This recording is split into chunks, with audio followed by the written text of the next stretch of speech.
Latest updates ఎప్పటికప్పుడు పొందడానికి Big TV WhatsApp channel follow అవ్వండి. లింక్ డిస్క్రిప్షన్ లో ఉంది. టాలీవుడ్ టాలెంటెడ్ డైరెక్టర్ సుకుమార్ తాను సినిమాలు చేయటం మానేస్తానంటూ చేసిన షాకింగ్ కామెంట్స్ ప్రస్తుతం సోషల్ మీడియాలో తెగ వైరల్ అవుతున్నాయి. డీటెయిల్స్ లోకి వెళితే గత ఆదివారం నాడు game changer movie pre release event అమెరికాలోని డల్లాస్ లో ఘనంగా జరిగిన విషయం అందరికీ తెలిసిందే. ఈ మెగా ఈవెంట్ కు సుకుమార్ ముఖ్య అతిథిగా హాజరయ్యారు. ఈ క్రమంలోనే సుమా అడిగిన ఓ క్రేజీ క్వశ్చన్ కి ఇలా షాకింగ్ ఆన్సర్ ఇచ్చాడు ఈ టాలీవుడ్ మ్యాథమెటిషియన్.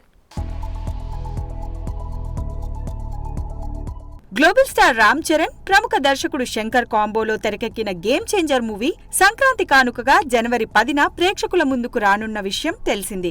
చెర్రీ సరసన బాలీవుడ్ ముద్దుగుమ్మ కియారా అద్వానీ హీరోయిన్ గా నటిస్తోంది. తమన్ సంగీతం అందిస్తున్న ఈ మూవీని శ్రీ వెంకటేశ్వర సినీ క్రియేషన్స్ బ్యానర్ పై దిల్ రాజు నిర్మిస్తున్నారు. ఇక తమిళ దర్శకుడు కార్తిక్ సుబ్బరాజ్ ఈ మూవీకి కథను అందించడం విశేషం. ఈ సినిమాలో ఎస్జే సూర్య, శ్రీకాంత్, సునీల్, నవీన్ చంద్ర, అంజలి తదితరులు ఇతర కీలక పాత్రల్లో మెరవనున్నారు. ఇక అసలు విషయానికి వస్తే రీసెంట్ గా డల్లాస్ లో ఈ సినిమా ప్రీ రిలీజ్ ఈవెంట్ ఘనంగా జరిగిన సంగతి తెలిసింది. అయితే ఈవెంట్ లో యాంకర్ సుమా సుక్కును దోప్ అనే పదంతో ఒకటి వదిలేయాలంటే మీరు ఏం వదిలేస్తారు అని ఓ క్రేజీ క్వశ్చన్ వేయగా సుక్కు సినిమాలు చేయడం మానేస్తాను అంటూ అంతే క్రేజీగా సమాధానమిచ్చాడు. దాంతో ఆశ్చర్యపోవడం అభిమానుల వంతైంది. ఇది విన్న రామ్ చరణ్ గత కొన్నేళ్లుగా ఇలాగే అందరినీ భయపెడుతున్నారు, అది జరిగేది కాదు అంటూ కవర్ చేసుకొచ్చాడు. ఇక పుష్ప 2తో రీసెంట్ గా ఇండియన్ ఇండస్ట్రీ లెక్కలు సరిచేసిన సుక్కు సినిమాలు మానేద్దామన్నా మన హీరోలు పట్టుబట్టి సినిమాలు చేసే పరిస్థితి. మరి ఇంత డిమాండ్ ఉన్న సుకుమార్